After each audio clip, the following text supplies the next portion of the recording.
Call this meeting to order. I call this meeting of the Northwest Independent School District in order. Let the record show that a quorum of board members is present, that this meeting is duly called, and that the notice of the meeting has been posted in accordance with the Texas Open Meetings Act, Texas Government Code 551. We will now adjourn into executive session. Jennifer, we are reconvening.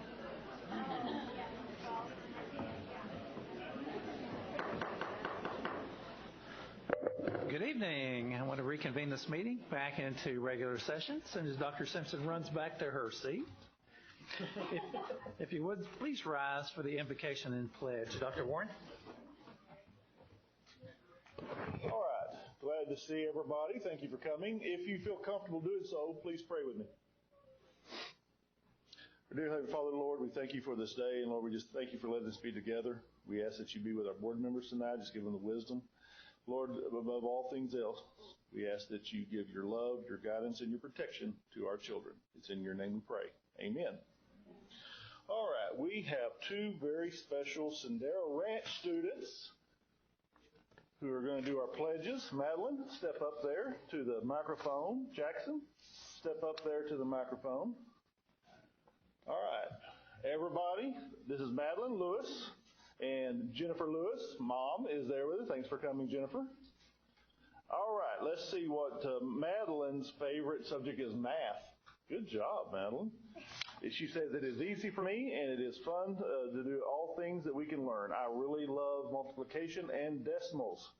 What I would like to do, I like to play cool math games and think through math. I like to play with my best friend and go to Olive Garden. Oh, nice.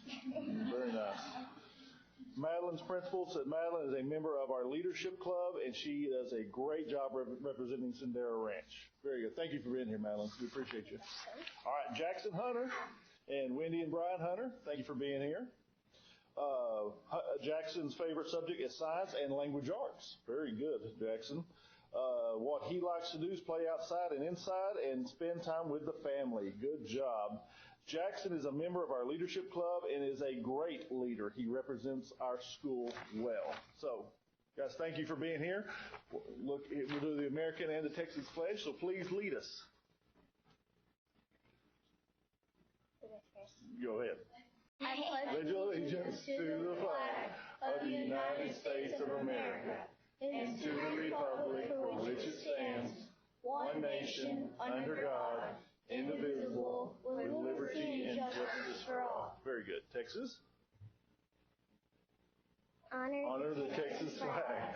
I pledge allegiance to thee, Texas, one state, under God, one and indivisible. Very good. Jackson, Madeline, stay right there. We got a present for you.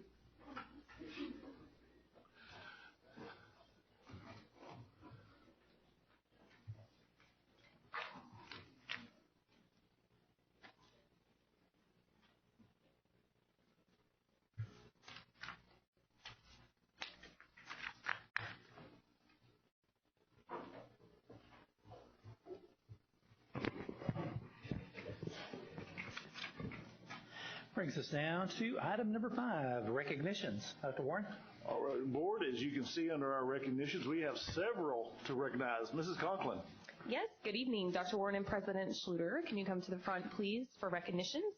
I'd also like to ask the following people to join them: Dr. Rob Thornell, Assistant Superintendent for Curriculum and Instruction, and Mrs. Jamie Farber, our Director of Counseling.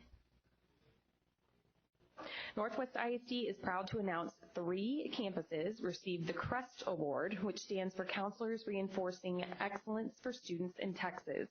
The program is evaluated in 7 areas: principal support, school counseling advisory council, school climate and safety, student results, major achievements, community partnerships and resources, and parent collaboration. The schools were recognized during the Texas School Counseling Association's Professional School Conference in Arlington earlier this month. So we'll recognize each campus individually, take a photograph, and play a short video clip for each campus. So first, Byron Nelson High School. Representing the group is Mr. Todd Rogers, Ms. Paige Smith, Ms. Leah Berry, Ms. Shannon Nobles. Y'all can come to the front. Ms. Jennifer Martinez, Ms. Marcella Sutherland, and Mrs. Natalie Edelman.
All right. Okay. Congratulations. Our next Crest Award winner is Haslett Elementary School, and representing the group is Mrs. Cynthia Weber and Miss Michelle Gelnaw.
And our next Crest Award winner is from Hughes Elementary School, and representing the group is Mrs. Jessica McDonald, Ms. Trudy Davis, and Ms. Becca Hill.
Thank you.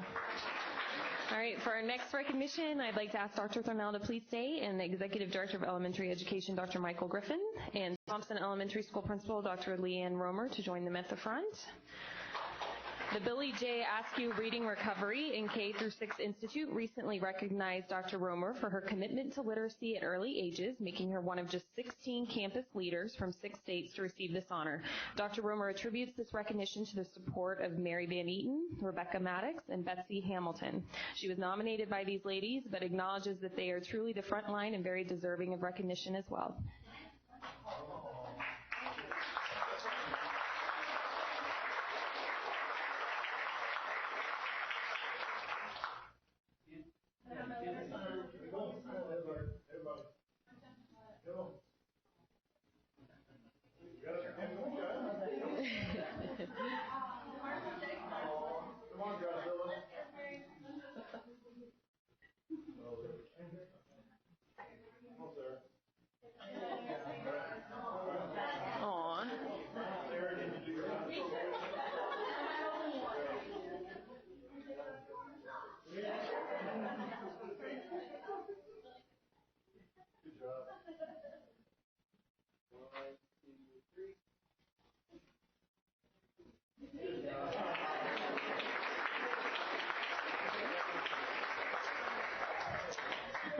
Next, I'd like to ask Principal of Medlin Middle School, Dr. Eric Drury, and Assistant Principal, Mr. Ted Minnick, as well as Associate Principal of Byron Nelson High School, Mr. Todd Rogers, to come to the front for our next recognition.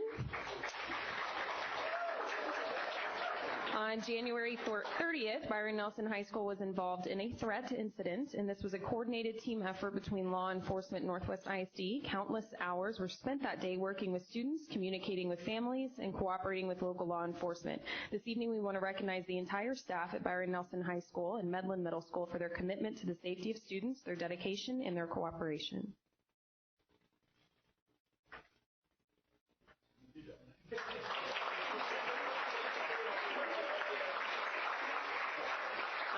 One more recognition. I'd like to ask the Executive Director for the Northwest ISD Education Foundation, Mr. David Hester, along with Northwest Education Foundation Board Member Devonna Holland, to come to the front,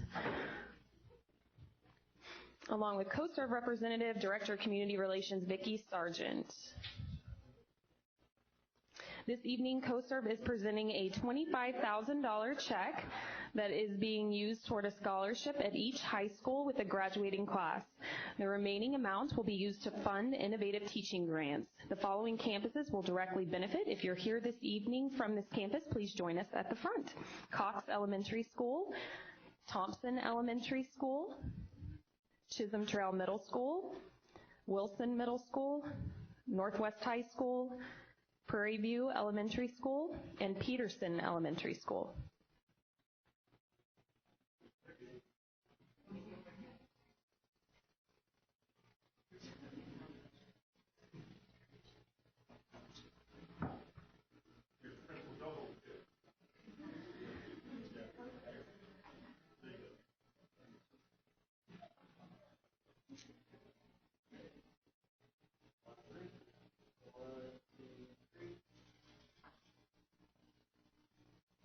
Great.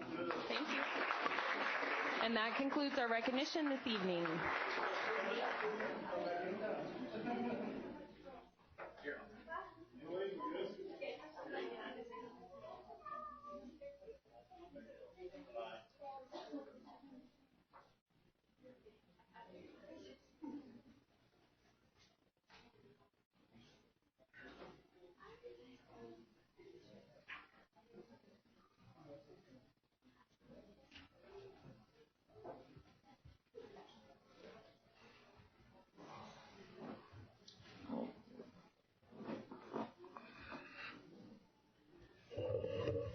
Always know the fun stuff's over when everybody vacates the room. Everybody leaves us. Brings us down to item number 6, which is public participation. We have 3. We're going to defer to item number 8. I think all 3 of you wanted to talk about the staffing. Okay.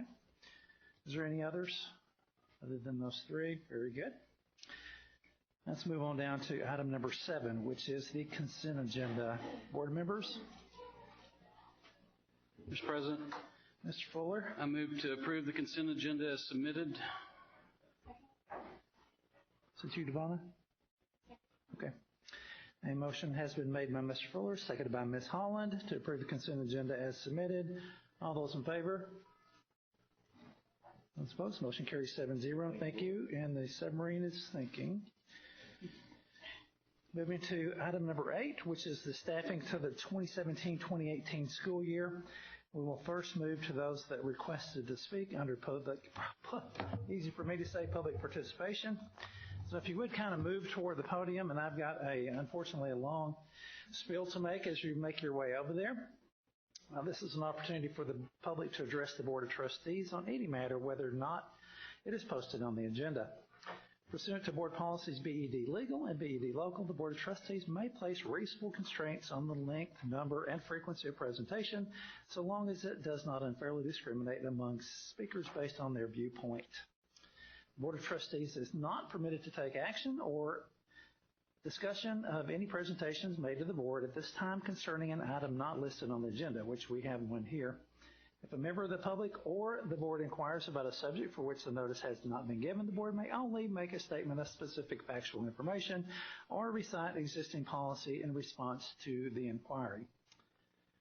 30 minutes have been allotted. I don't think you need 30 minutes, but they have been allotted to hear persons who desire to make comments to the board. Persons who wish to participate in this portion of the meeting must sign up and complete a request to speak form, which you did, before the meeting begins to indicate their topic. The public may only speak during the public participation or refer to a specific agenda item. The presentation of any member of the public is limited to 3 minutes. The secretary, to my right, Dr. Simpson, will be keeping that for you, and delegations of more than 5, which I only see 3, shall appoint 1 person to represent their views before the board. So you have 3 minutes to speak. If you would, please state your name and address for the record. You may commence. My name is Jennifer Gates. My address is 411 Abbott Lane, Trophy Club. I'm the parent of 3 children who have been in Northwest for 6 years. I have 1 daughter with dyslexia, 1 who is in the GT program, and my youngest daughter who has a speech disorder and is in PPCD. My introduction to early education in Northwest began 12 months ago. I met many of you here tonight because I was facing challenges with my own child's denial of services. It quickly became apparent to me that this was just not my child, but all of our youngest children in the district. I am an accountant. I look to the data when I see things that don't make sense. According to NISD's 10-year student forecast, average growth across all grades and schools in the district is projected at a 44% growth, except for pre-K and PPCD. For the next 10 years through 2027, the last date of the projections, pre-K and PPCD are projected flat. No growth. A statistic that we know has proven not to be true in our own children's PPCD classroom, and a statistic that is grossly out of touch with the demographic trends. Currently, Northwest does not have a child find coordinator. In the past, ECI has been a reliable source to keep a pulse on who's coming to the district. That ceased 3 years ago with the Texas legislature's much publicized change to the ECI model. ECI is rarely a viable option for families who make above $72,000 a year, so services to address developmental delays are sought out elsewhere. As a result, there is a massive black hole of children born after January 1st, 2014, that are not on ECI's pipeline, they're not in ECI's pipeline or yours. They will appear on your child find doorstep near the age of 3, though. What does all of this point to? It points to a lack of forecasting, planning, budgeting, and in today's reality, with the demographic and economic trends, this has to be looked at. A lack of forecasting and planning is not just about physical classrooms. It's about so much more. It is about having sufficient structure, resources, and supports needed to ensure they progress in their educational journey. And what about the impact upon their non-disabled peers in the classrooms they will all be mainstreamed into? You see, the lack of planning and forecasting for children like mine does not just do a disservice to her. It does a disservice to her entire future mainstream classroom for the next 15 years of her time here in Northwest ISD. Without having proper supports in place to support the influx of these children and to help them attain their educational goals, there's a tremendous strain placed upon the district's teachers who are asked to teach all of these children with various IEPs, 504s, accommodations, and modifications in one classroom. How do all children get the education they need if the district is not planning for all of them? Thank you, Ms. Bates. Thank you. Emily Bandersky, 2244 Veranda. I have 2 children in Northwest ISD. I have a kindergartner and a 3-year-old in PPCD. Jennifer talked about the data and concerns, so I won't belabor that. But what I think I can do and bring to this is give an example to help demonstrate the current state.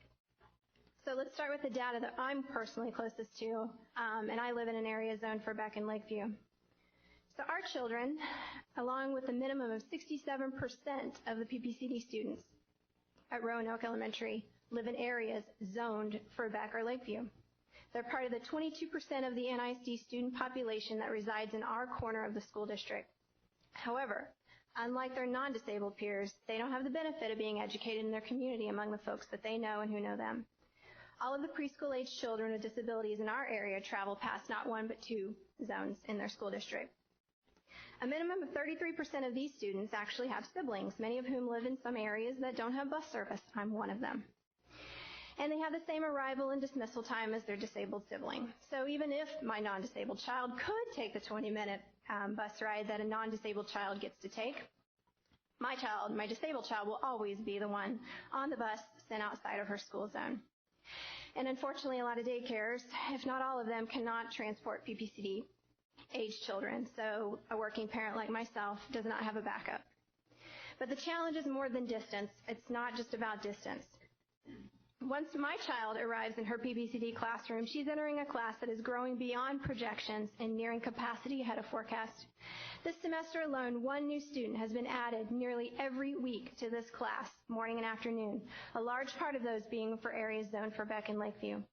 So let's talk about the services they receive to help them address their disabilities in a learning environment. First, this is no slight on the educators that we love and the therapists that we love. It's rather to demonstrate the current levels of planning and budgeting and how that impacts our children and the focus that they can give on our kids.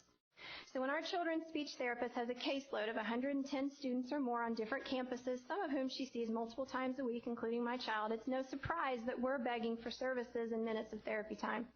Minutes that NISD's own evaluation, in my child's instance, shows are critical for helping her work on her developmental goals. So we can eventually rely less on district services and help her to be an independent learner who can assimilate into a mainstream classroom. So what about other common forms of speech and physical therapy services proven to be effective? Those that our own NISD diagnosticians agree would benefit. For even parents who fight for it, sometimes it's just a losing battle. There are just simply not enough resources to go around, and that's just the tip of the iceberg. I share this not to sound ungrateful for the work that NISD does. I know everyone is so dedicated, and I don't share this to sound like my child, my school, my situation kind of parent. I share this to illustrate one example of how the current state of resources for the current population just doesn't match up. And we know there are very large pressures on this school district, and we're standing right there with you fighting for it. You've seen our Facebook posts. We're all over it. We're writing our lawmakers. But as you evaluate this year's budget, we ask that you consider the facts and some inequities we see. Last thing, because we believe that coming to you with only problems is not how the parent-district partnership works. It doesn't. We know that. We ask that you consider solutions, and we've brought some solutions, and Michelle's going to talk about those. Thank you. I'm going to lower this a lot. Michelle Lunday, 2810 Castlereagh Street, Trophy Club. My name is Michelle Lunday, and I'm the parent of a 3-year-old with multiple disabilities. This journey started with us working to get our children PPCD class in one of the schools in our local community so that they could be educated with their siblings, friends, and neighbors. Along the way, we identified other issues which provided insight into the current state of the PPCD, pre-K, and NISD. Ultimately, our request is for a PPCD classroom and trophy club to service the 67% of the kids who live in areas zoned for Beck or Lakeview but attend PPCD in Roanoke. We know that one obstacle to getting a class in trophy club is that there is not a pre-K class in either of the schools. Your first concern may be whether or not you could fill a pre-K class. We believe that you can, and we think you could make it a revenue source. Any spots not filled by active duty military, ESL, or economically disadvantaged student families in Trophy Club could be made available to the community through a tuition-based pre-K component. Trophy Club is a community underserved by high-quality pre-K options, and I have no doubt that parents would be willing to pay for the opportunity for their child to be taught by an certified early childhood teacher using NISD's curriculum. There's a district near us that uses this program, and it has great success. They currently have a lottery system for those students. We think that Beck or Lakeview would be an ideal spot to pilot this program. So what about the rest of the district? Could this be a solution? Yes, we think it can be. Currently, the district has 10 pre-K programs and 5 PPCD classrooms. I would expect with those numbers to see an enrollment of about 500 students in the early education. But currently, the fourth quarter forecast shows 340 students, which makes me think that there's an underutilization of some of the pre-K programs. We think that sorry, I got off track. The 2014 quarter 10-year forecast shows only 340 students in pre-K and PVC classes as of December. This indicates that several of the campus's pre-K programs are underutilized. If the tuition-based program is successful, it could be rolled out throughout the district so that we could properly utilize all of our pre-K classes and help offset some of the cost. Given the goals that we've been provided this year by Dr. Warren is to address the special education population to where it needs to be and is falling behind, and to expand the pre-K across the district to provide a stronger educational foundation for our children entering kindergarten and ISD. This is consistent with the need to better serve the special needs population and to elevate the educational levels of incoming kindergartners. This is something that will help our district students and teachers for years to come. Some things we wanted to point out was there's no growth for early education pre-K through 2027, yet our pre-K program continues to grow. As Jennifer stated, ECI is not a valid indicator of the numbers any longer due to the black hole. What we'd like to request is that a pre-K program with a tuition-based system be put in place and piloted in Trophy Club for the 2017-2018 year that would allow our PPCD kids to be there with them, and we think that it will be very successful throughout the district. Thank you. Thank you, Ms. Lunday. I appreciate you ladies coming up and voicing your thoughts.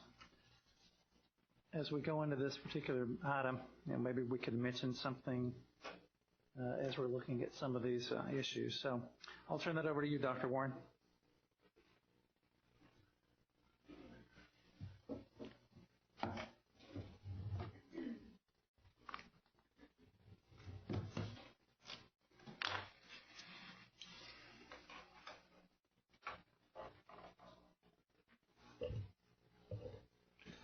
Okay, board. We do have which one? That one?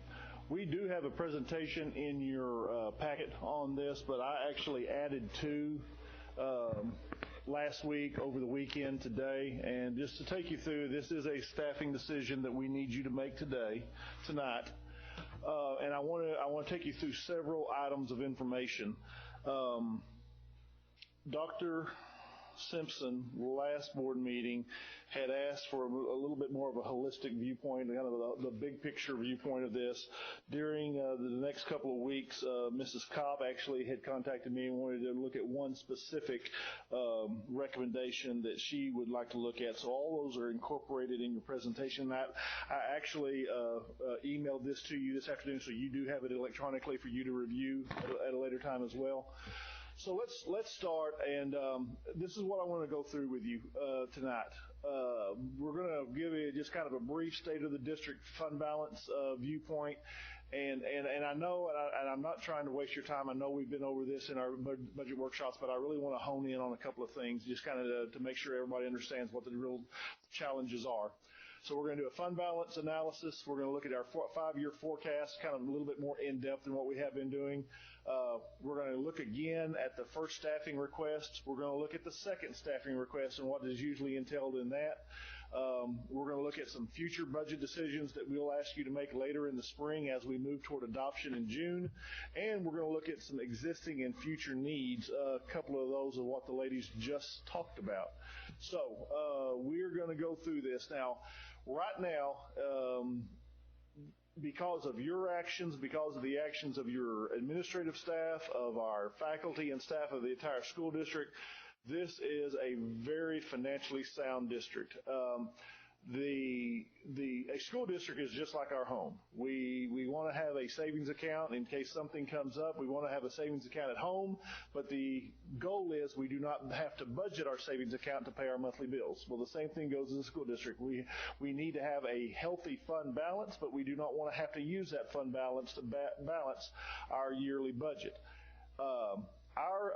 Going to your 5-year forecast, our available fund balance is $106 million. Now, the state of Texas, there is actually a bill in front of the legislature. I just read about this today. There's a bill in front of the legislature to mandate a 3-month fund balance. It's always been, John, kind of a recommendation from TEA and from our auditors that we maintain a 3. It's never been in the law. But you've got about a 6-month fund balance. If something catastrophic were to happen in our nation or in our state and all tax dollars dried up, we could actually operate without external money for 6 months before we would have to shutter any doors. So you have $106 million to work with as we go through the process of balancing our budget. Now, what does that look like in a 5-year forecast? Now, really, really look at these numbers. Looking at our forecast, there's at the very top it has the top row is beginning fund balance. There's the $106.5 million for this next school year that will be available to you. The next line down from the $106 million is our estimated revenue for next year. You will see that is significantly lower than what it has been in the past. We actually have some soldiers out there who are working for us to try to make sure that they protect the ASSETAR money, but we have to assume that by law it is going to go away. So $177 million is a significant decrease in what we have seen in revenue from over the past several years. If we keep our current level of expenditures, that's what John would present to you sometime during the summer, $199 million. If we staffed and if we kept the same level of expenditures, so what we have been doing, we would come in right under $200 million.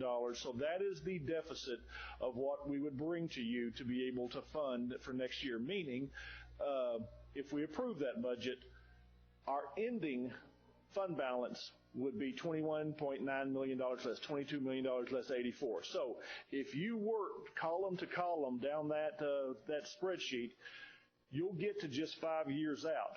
And at the bottom right-hand corner, if we do not do something internally to curtail our expenditures, $106 million is gone in 5 years. So that is the challenge that we face right now. The couple of things that we could probably have leaned on in the past are not there. We cannot assume that ASSETAR is going to be there. We hope it is, and we are going to continue to fight for it. But in fact, there's a letter that I want everyone to sign before you leave tonight to Senator Nelson regarding ASSETAR. But we can also not rely on the Supreme Court. We have a ruling from last May, and that ruling was not a good one. And so we can't, even in the next 5 years, assume that any changes are going to be made in the system. So that $106 million is very much to be proud of. Any school district should be proud of having a rainy day fund like that.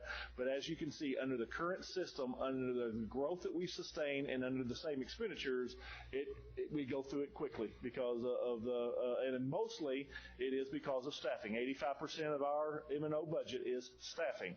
So that's why we have to make great gains, and we had to make a lot of important decisions because for our staffing. So, as Dr. Cayley has shown you, we have a first round of staffing requests. We took you through the secondary options. We did a TASB review and had several options for us. The most significant secondary option was to increase our academic course loads on our athletic coaches, to actually pull some coaches out of athletic periods. Their first primary responsibility are teachers. And so we can recapture, we think we can recapture significantly from that, saving almost between $370,000 and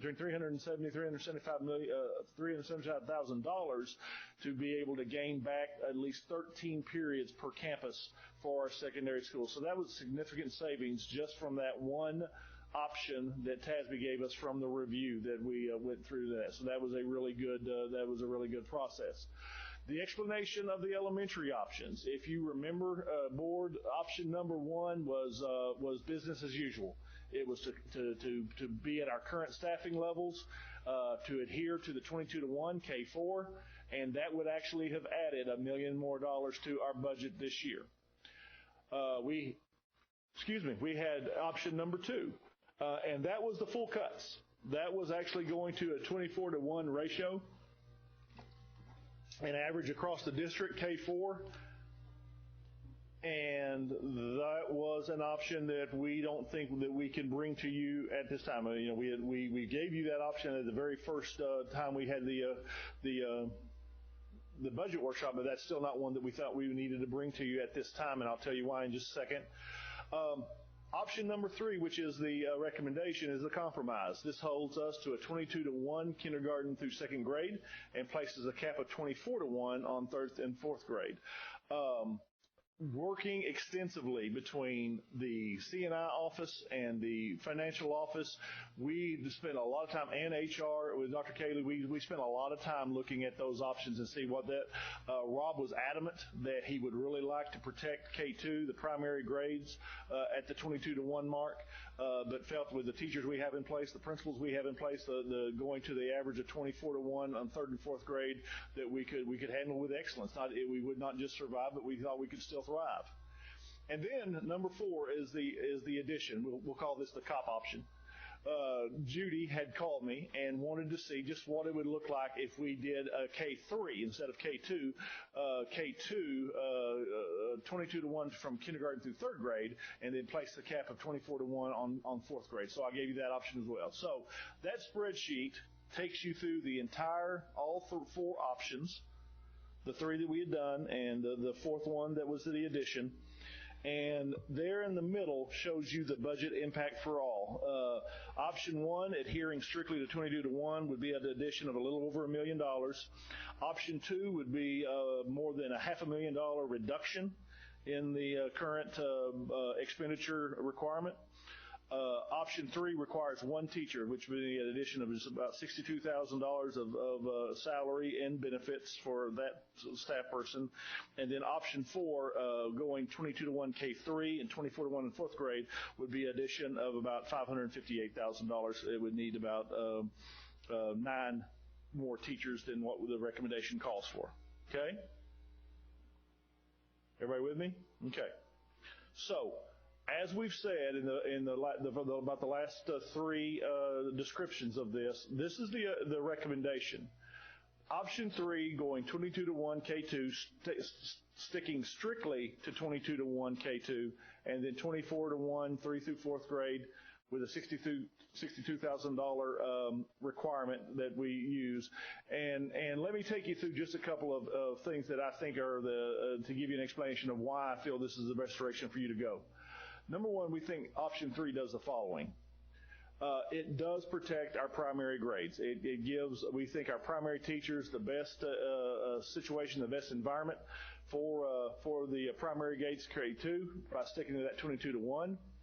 We save $992,000. We save almost $1 million or 16 teachers from just that recommendation of not having to pick up between the very first option and this option. And I want to make sure everybody understands, this is not saying that in August we are going to have 24 children in every 3rd and 4th grade. Some classes will have only 1 to 2 more kids. And what our analysis says right now, and numbers change. This can be a different picture when we come back in August.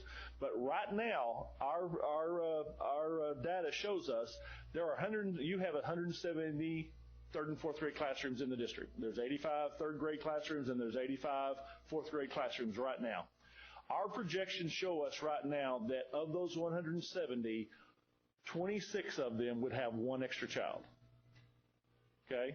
So out of 170 classrooms, 26 would have 23 rather than the 22. And right now, no classroom would have the 24. And again, please understand that these numbers can change, and I understand that. But right now, what our planning for growth, the kids that we have now and planning for our growth, that is what we see right now. Okay, so about 15% of your classrooms would be affected by if we went to the 24-to-1 in 3rd and 4th grade. Okay? So looking at your sheet that's in your packet, looking at the justifications that we have placed in there for you, that is the total of the first wave of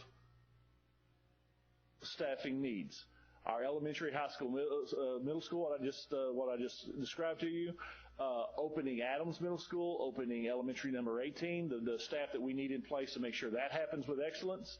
The need for more special education staff because of our demographics, because of the future needs of us understanding and planning for that. Fine arts additions. We talked about athletic stipends, that we're very much behind on our athletic stipends, and what our norm is of making sure that we have 10 more teachers always budgeted for, so that, and usually we use quite often 10, so that we won't have to do budget amendments to do that we have 10 planned for when growth comes in areas that we've planned for. All right, so we have other budget options that you are going to look at in the spring, and this gets into the questions you were asking. Let me just take you through some of the things that we're going to be looking at and what we've been working on for about the last 2 to 3 months.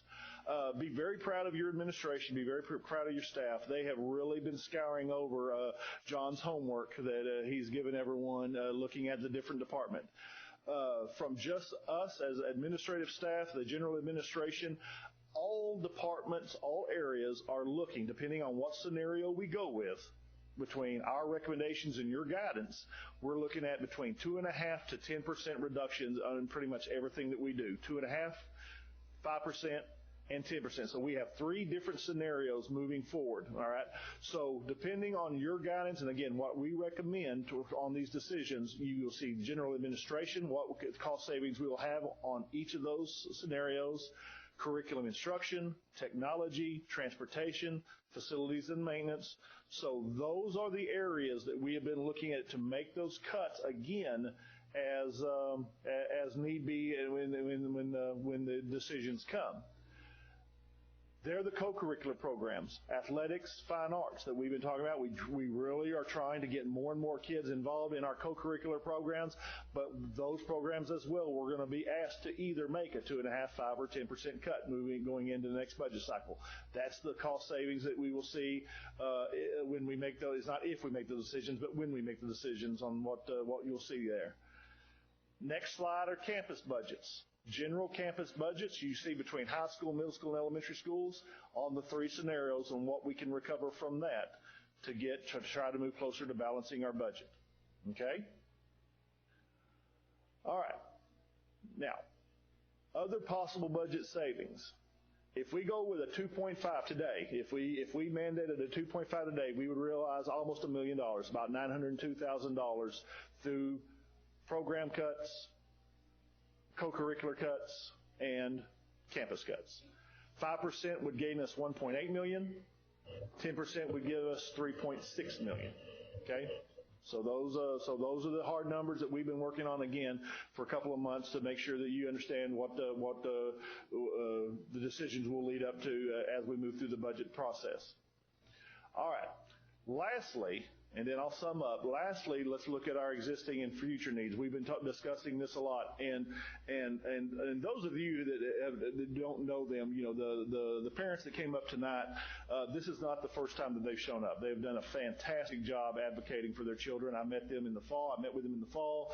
Mrs. Alexander, Dr. Alexander, has been meeting with them, so they've done a great job advocating for their children, and a lot of the things that we have discussed we've been looking forward to. Now, a couple of things that I am recommending that we take a really close look at are several things that we have already discussed. In fact, one of the first times that we met together at the OLC, we discussed that. Number one, we have to keep looking at our district and campus and district staffing ratios. Absolutely, that makes a difference every year, and understand what decisions will be. We need to have a really, really good discussion about how we expand our pre-K, pre-kindergarten programs across the district. And I don't think the needs are just in relation to Trophy Club or to Roanoke or to the east side of our district or the south side. The west side of our district, we think, are underrepresented in identifying the kids for our pre-K program. So I think across the board, I don't know if I'd even recommend a pilot program for just one area. I think we may need to do a pilot program in a couple of 3 areas to see if we can get some more kids involved. I think some 4-year-olds would definitely benefit from our pre-K services. So that is definitely an existing need right now. Y'all know my story, both professionally and I've got a personal stake in this. I see great benefit in PPCD. And so being able to pair PPCD with those pre-K programs, I think, is a existing and a future need that we will have on that. So that's something that we have discussed. So like over the last several months about expanding our disability units to serve 3-year-olds and 4-year-olds. We've talked about district intervention specialists. Literacy is such an important component of what we do, and being able to have more experts on the campus levels to really be able to drive us forward with that. Instructional coaching model. I would really like to see us moving toward as we get teachers who may need more support in the classroom. Having an instructional coaching model in the district, I think, is a fantastic idea moving forward with our staff. And then, unfortunately, I will tell you this is both an existing and probably a future need, a student behavioral unit. We have several behavioral units across the district. Unfortunately, we're seeing more and more kids coming to us with emotional needs that even need more support than what we're able to give them in our units, our established units that we have now. I hate saying that, but the data shows that we are dealing, and our campus principals, our campus teachers are dealing with more and more kids that need really, really more structure than a lot of times we can give them in the classroom and even in the programs that we have on those specified campuses that we have them. So that is all the existing and future needs that we've identified, and as we go through the spring process, we're going to identify several more, I would imagine. All right, so going back to my recommendation, number one is I want you to make sure you understand there's been significant work done to really identify and to scrub as much as we can out of our budgets, out of the budgets that we have that are non-staff. Those budgets are really going to be scrubbed with like I said, with all the 3 scenarios, which ones we decide to bring to you, whichever one of the 3 that you decide to accept. We have to make those reductions because of the challenges we have. The reason why, and let me just for full disclosure,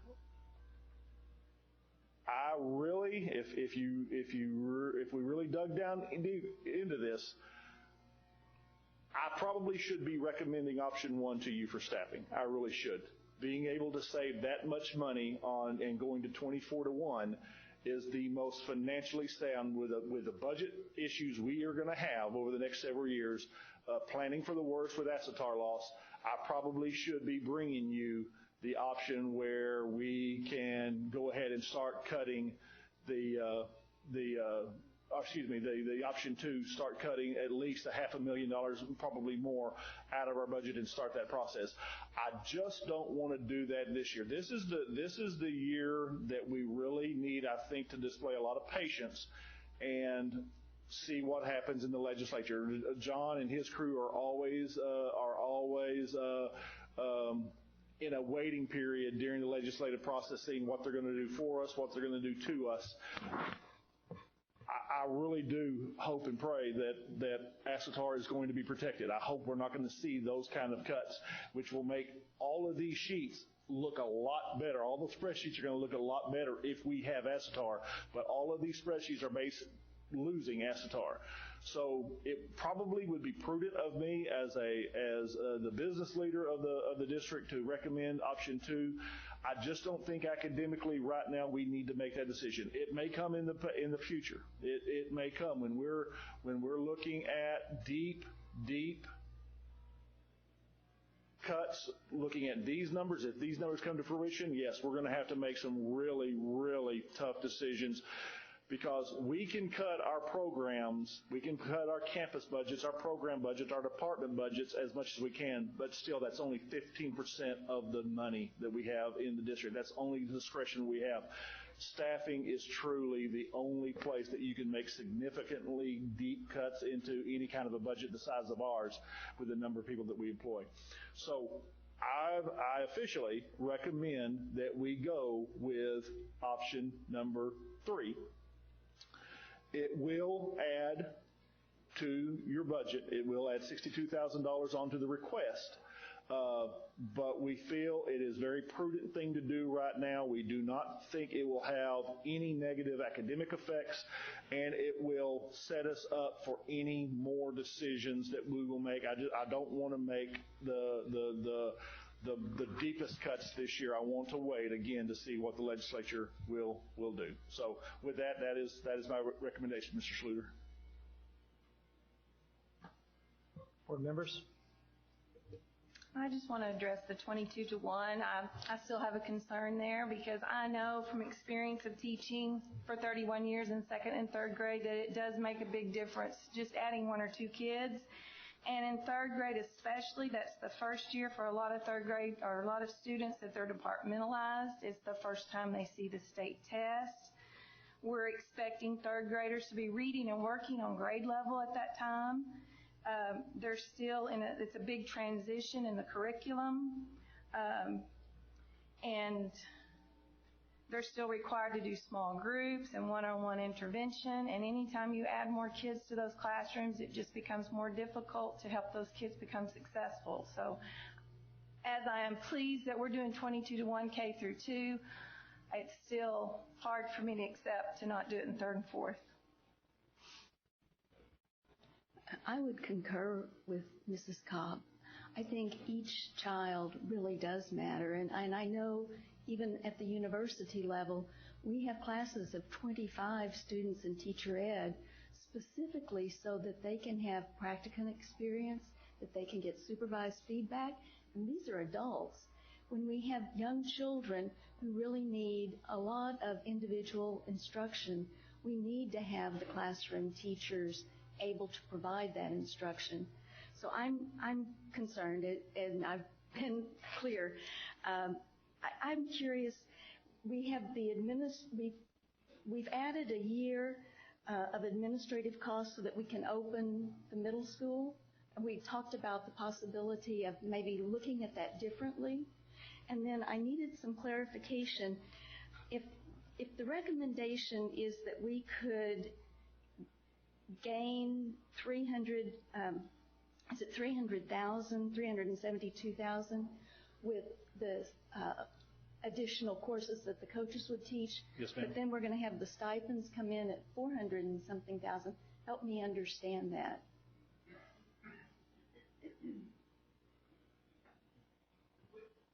I'm missing something. Go ahead. I know. Go ahead. I'm missing something. The stipends are not just for an increase in academic course load. Right. It's also for helping us be more competitive. Area districts are paying coaches by the number of sports that they coach, and we currently just pay one stipend regardless of how many sports that are coached. And so it's to help us where we're not losing these great teachers and coaches to other districts that are, so to help us be more competitive with that. In addition to some changes where they are going to be teaching more academic classes. I think, just to follow up that, what we showed at the workshop with various districts, very much underpaid in comparison to the side consideration. To address the middle school number 6 and the idea of having a principal for a full year versus a half year, a lot of our arguments can be made both ways. I think one of the most attractive things of us, we believe in the candidate pool in the summertime is much deeper. And that is a hunch, I'll admit that, but we get through the process quite a few times, including most recently, trying to fill them well middle school in the middle of the year. Whether it's an internal candidate that disrupts an administrative test on another one of our campuses, or we try to find a principal from another district in the middle of the year hire, it's not always the easiest. So that was one of the considerations. The other thing, that person would be housed over at Eaton High School in the fall and has an office, and they go up there and they learn Northwest Bay and they go through all that process. We do believe it's a benefit. Is it absolutely essential? Of course not. But we think that it provides a lot of opportunities to get Adam off on the right track. We have done it both ways in the past. Started with a full year, Byron Nelson, and done half years for some of our openings. That is our recommendation.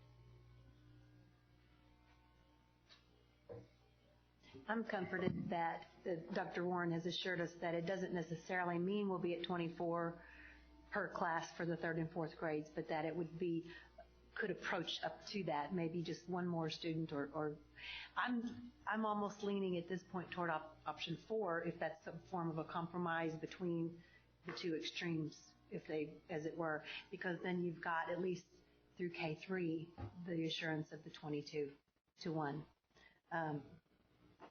And I don't know the data that supports either of these choices, but I just know that from the experiences that we've been able to enjoy hearing about, it makes sense to look at all the options.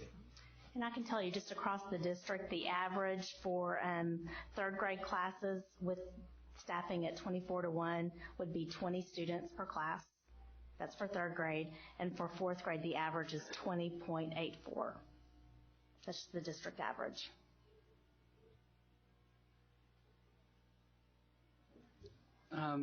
Just a couple of things to be sure, and I know it'll come in a later presentation, but on looking at the program cuts, I know people get very antsy whenever we start talking program cuts, especially at even 2.5% to 5%. There is no staff cuts with that. Is that correct?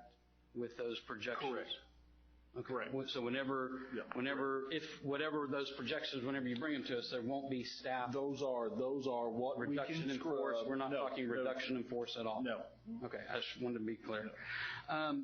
As far as the classroom size, I'll weigh in again with what I've mentioned before, and looking at Hattie's research and the number of students that it takes to make a profound difference in education in those classrooms has to get down to 15-1. And until you make substantial change in the instructional practices, one student does not make a difference. It makes a big difference, Ms. Cobb, on how you maintain control in the classroom, how you work with students. But whenever we're talking about other areas, if you don't make substantial difference in the instructional strategies, and we've already looked at cutting 2.5% possibly of the instructional programs, additional support, if we don't have those things in place to help support the students, whenever you have an increased number of students, it doesn't make sense. Financially, it doesn't make sense of adding $500,000. And that's not even to mention the idea of classroom space. We didn't even bring up classroom space, which we had a situation at Beck this year that we had to double up on some of the fine arts programs because we didn't have classroom space. So I'm really concerned that if we try to do things and add more teachers and more classrooms for possibly one student, while one student makes a difference in the lives of as a teacher, it doesn't make a profound difference of change whenever you're not changing the instructional strategies. So I would love to have it where every classroom is 22-1. I'd love to have it where our high schools teachers could have a ratio of 125 rather than 150, 160-1. I would love those things, but we do not have that capacity financially to get there. And so I appreciate each one of you talking about it, and I would love to do it, but I cannot see spending $500,000 extra for a small chance that we may be up to 23 or 24. So those are my comments. Thanks. I just have a question. Kim, if all our numbers are under 22, then why would it matter? If we wanted them to be 22-1, we're still going to have fewer kids in the classroom. And then if it came to that after, say, half the year, we can always approve a waiver. So I don't understand why we'd have to hire that many teachers. If you're saying if we do the 24, the classrooms are still going to be under 22. Some will be, but not all. But 26 will not. So 26 out of 170. Right, with today's numbers. And that's spreading out. That's 26 extra students. That's giving teachers one more student. We could have.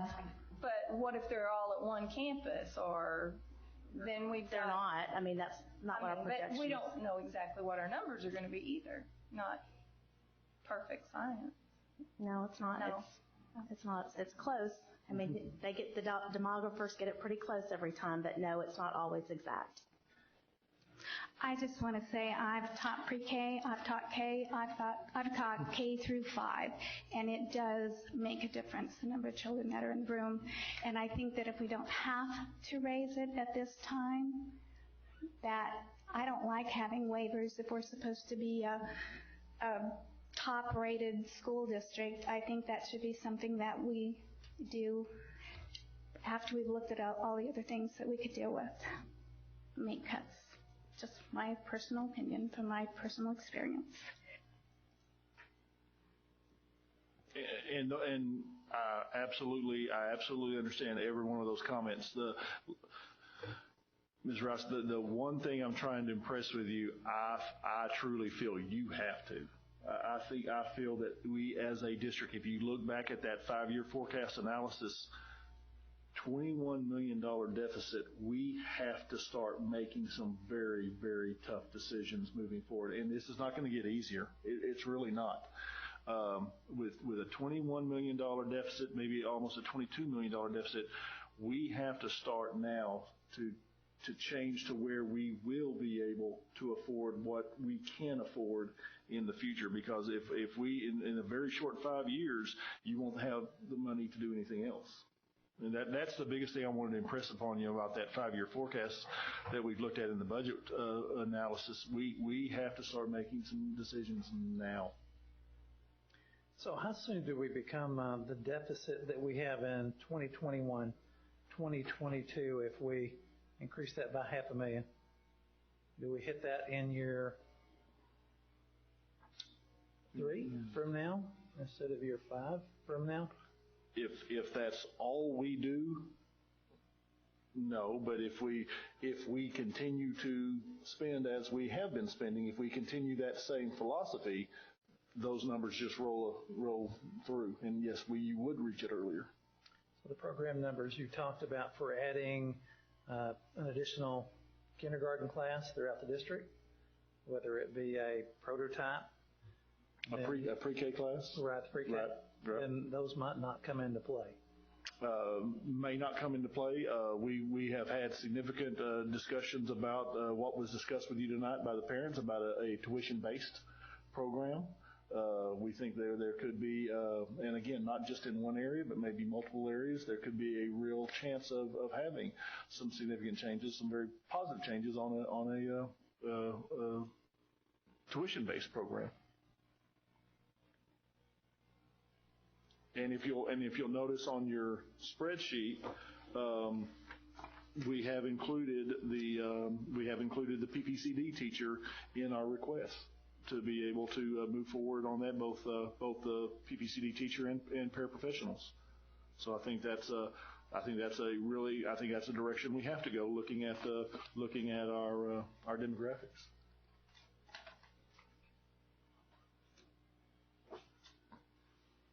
Any further discussion on this? This is an action item for the board's information. Mr. Sluter? Mr. Fuller? I move that we approve option 3 for the 17-18 first staffing request as recommended by the administration. Second. A motion has been made by Mr. Fuller, seconded by Josh, whatever your last name is down there. Is there any further discussion? Mr. Wright, sorry. Any further discussion on this item? All those in favor? Those opposed? Motion carries 4-3. Thank you, board.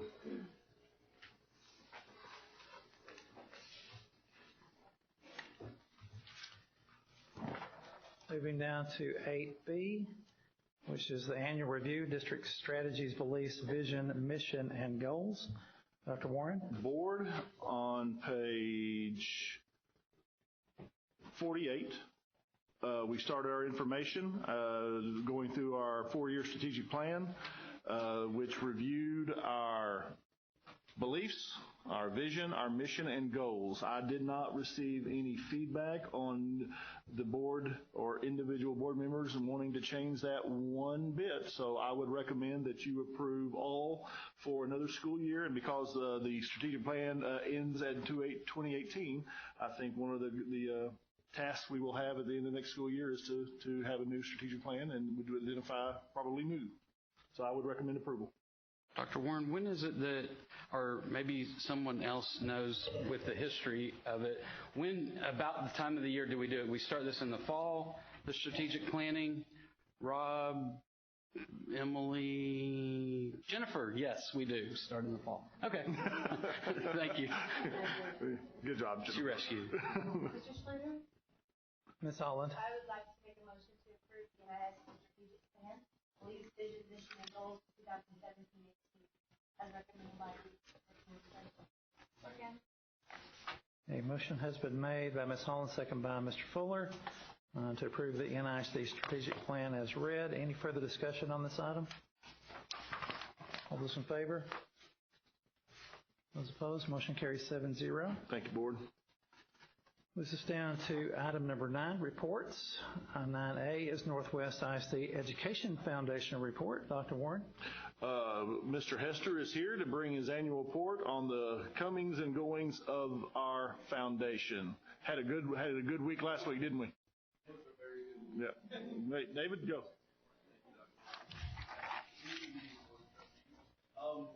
We're here every year, and the timing is perfect this time. Dr. Warren was talking about. I'll get to that a little bit later. Those who don't know, my name is David Hester. I'm the executive director of the Northwest ISD Education Foundation. We look at 3 points: enhancing excellence, inspiring innovation, and defining distinction, and how those tie into how foundation benefits NISD. Making sure doing our small part and make sure hopefully that all students are future ready as they move forward. This is the time. On Friday, we had our annual NEF grant review where we visited 19 campuses and handed out $127,000 in innovative teaching grants and legacy grants. Last year it was $100,000.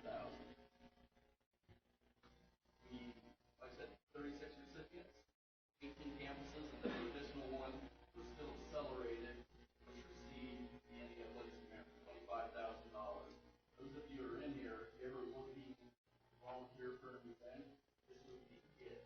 I know it started off at Pike Middle School, and Principal Jones started crying a little bit, talking about a grant that they received last year. that ended at Still Accelerated, Principal Ellis crying a little bit after his 60 grant this year. So ran full circle. It's a wonderful time. You can see, the big checks line up, and this shows the impact that it can have on students. The teachers put in the time, the impact it has on them. And it's great just to follow the budget because this is another way that we can do our little bit in helping districts meet its budget as well by helping the educators bring some innovative curriculum and innovative equipment. We already talked about the legacy grant that we did.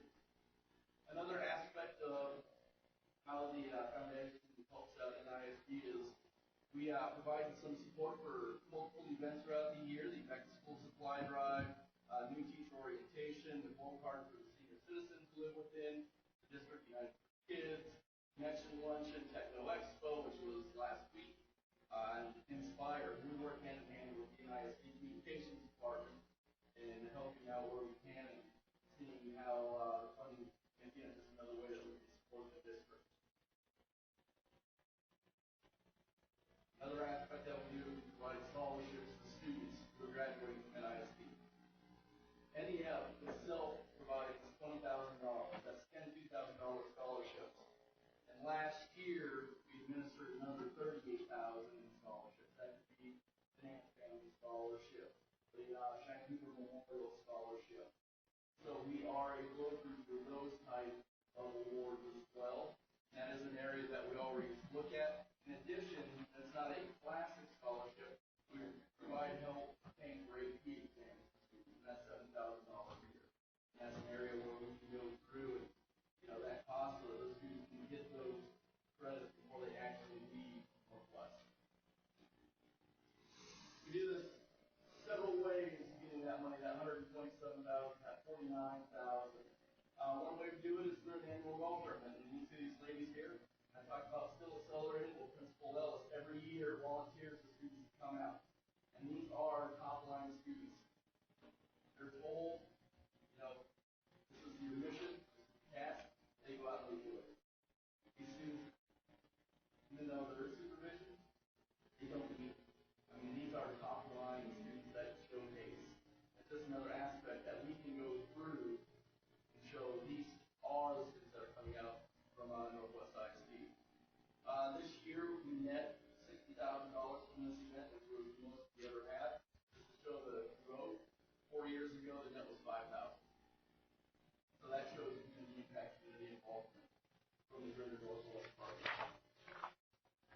Coming up April 22nd, we have our largest fundraising event to help pay for those activities, the scholarships, the innovative teaching grants, and that is our annual gala. It will be at the Luxembourg Ranch. Again, we have many community partners signing up, sponsors for it, buying individual tickets. There's a way that they can give back. We'll be showcasing some educators that have received grants. We give away a special reward every year to one individual who's had a huge impact on the district. That'll be awarded. So it's just kind of a celebration of not only the Northwest Education Foundation, but also NISD will be awarded with teachers. As we go through and brought up strategic planning, our foundation also is entering its strategic planning phase. So with the Board of Trustees, if you have any ideas, thoughts in regards to how the foundation can help the district, please, we have membership with Juana is on our board, Dr. Warren is on our board. Share with them your thoughts. We start moving forward on areas that we may not even be looking at right now for funding. Or maybe we're funding too much of a certain thing, we need to move that money somewhere else. And opportunities to reach out to the community to bring in more funding. And I always go back to how awesome would it be if instead of 19 campuses and $127,000, what if we could visit every campus and give $10,000, $15,000, $20,000? That would be a huge impact if we move forward. It's, I know Mr. Fuller last year at the gala had a great idea for how to raise some additional money. Having a dinner that graciously we're going to be auctioning off this year. So those are the kind of things we're looking at for ideas and suggestions, but also strategically where we're moving forward. Is that dinner with Mr. Fuller he's auctioning off? Nice. I'm going to cook, yes. Just say that we're in chocolate class to host the dinner there. It's a joy to see in action the innovative teaching grants that are funded through the foundation, knowing that they're coming from the hearts of our donors, and every penny works so hard for our classrooms, directly impacting in a positive way the students in each of those classrooms. And they're phenomenal projects. We've got them extremely innovative and futuristic and artistic and creative and imaginative, and it's just been a huge successful thing for you to see the light go off in the students' eyes when one of these projects comes to fruition. In particular, this year, I believe when you look at the relegation of the money distributed, about 30,000 went to fine arts, about 40,000 went to STEM. Then we would have, 10 or 15,000 for literacy. There was about 10,000 for special needs this year that went out. And I can tell you, we had 90 applications from educators, and we could only approve 36. So all of you, if you want to make a huge difference, talk to your educators and tell them to apply for an NES grant, because that can make a difference in those classrooms. Kevin, you're kind of letting us down. You're down this year. You're taking all the money out of the previous years. No, but the programs that we've helped fund, and even a few years ago being able to read the grants, I mean, the teachers are being innovative, they are being creative, and, I think it does everything that we were talking about with programs, finding other ways, and it'll be more important moving forward with possible reductions in some programs that we continue to fund the foundation to help support it. So thank you for your work. Yeah, just one thing about, saw earlier with COSER, they funded $30,000 in innovative grants themselves this year. That 25,000, 22 of it went to innovative grants, 3,000 to scholarships, and then we have an endowment with them over the years as well that funded about another 8,000 in teacher innovation grants this year. So I know Vicki already left, but they're a wonderful partner. Awesome. Good job, David. Thank you, Mr. Hester. Appreciate your work. This is to number 9B, January Financial and Investment Report. Dr. Warren. Mr. Granswitch.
Board members? Thank you, Mr. Graswich. A little more enthusiasm would be appreciated next time. Thank you very much. Number 9C, Facilities Planning and Construction Monthly Report. Dr. Warren. Board, this is a good night. Mr. McClure is gone. He is teaching a TASBO class, and we get Sarah. Sarah, how are you? I'm doing well. How are you? Everything going well? Yes, sir. Always. Take us through your report. All right. Good deal. Here's an overview of what we are doing in construction. We have Adams Middle School moving full ahead on that project, and then we have some planning projects that we plan to do over the summer. I always like to give you the overlay of where Adams Middle School is located to Eaton High School. It's facing their stadium. Here is an aerial. It's the back side of the school on the bottom left where you see the trucks. You can see little dots in the building pad, and that's where we've drilled some piers, and that's the athletic area of the building. This is the front side of the building, and you can see, I think, the building pad better, where you have a kind of an arch in the front, and then the back right is athletics, the back left is fine arts. Just to give you a little update on where we are in construction, we have about 620 piers drilled already, about 1,000 foot of grade beams installed, and all underground sanitary and storm sewer lines are in place. Site water lines are in place and tested, both domestic and fire line.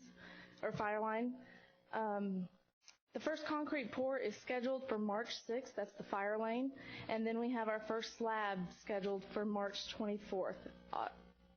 As you said, as I said, it was scheduled, weather pending, but hopefully we'll be able to get that slab going, because we actually have the structural steel already delivered for Area A, which is the academic area on the left-hand side of the school where the piers are drilled over there.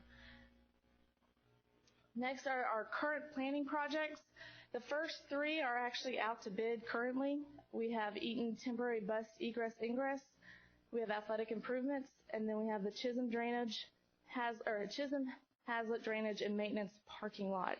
And then we are working with architects and engineers for the elementary 18, which here is an elevation of that school. We have the site purchased, and we are planning to bid this project out in May and come to you guys with approval in June.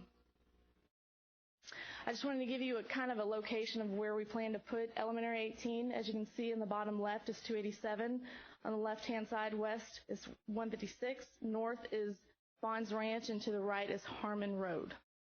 I've kind of put a square on the aerial just to give you guys a location of where that elementary will be. Are there any questions? Good job. Sir, I have a question for you. Are we using geothermal for heating and cooling at the new middle school? No, we are not. We are doing just units, rooftop units. So what decides whether we use that or not? Tim and myself, and studies that we've done. We have some history. Dr. Ashby has reports on Tidwell, which is rooftop units, to Wilson, and there's not much difference on those electrical bills. And the rooftop units actually in the last couple of years have gotten better design, where they're a little better than geothermal. And I know Tim and I have some concerns of where we are located with all the drilling and the gas sites with doing geothermal in the ground movement. Thank you. Any other questions? Thank you, Ms. Stewart. Thank you. That brings us down to item number 10, consider any item removed from the consent agenda, and there was none. Item number 11, Board President's Report. I have a couple of reminders. Connections Luncheon, March the 9th at 11:30. This is our annual luncheon for area realtors and business leaders. Please let Jennifer know if you would like to attend. And I lied, there's only actually one item. So I'm going to move down to 12, Superintendent's Report. Board, a couple of things. Tomorrow night, I'm giving a bond presentation to the NISD FFA alumni, and so that'll be a good group to discuss our impending bond request. I will get in the pickup as soon as that is over, and we will be going to Capel High School to watch our Northwest High School boys play in the regional quarterfinals against Birdville High School. That starts at 8 o'clock or whenever it's a doubleheader and we're the second game of that. So feel free to go over and support our young men on that. Also tomorrow night at 6 p.m., if you are into choir, Medlin Middle School Choir is having their spring concert, and that will be amazing. So that's in the Byron Nelson High School auditorium. And then, board, I put this in my Friday letter to you, but my calendar is definitely filling up. I've got Aurora City Council, Hazlitt, Northlake, and Rome all scheduled for bond talks. I'm going to Steele High School one night, and then a couple of elementary schools the first week of March.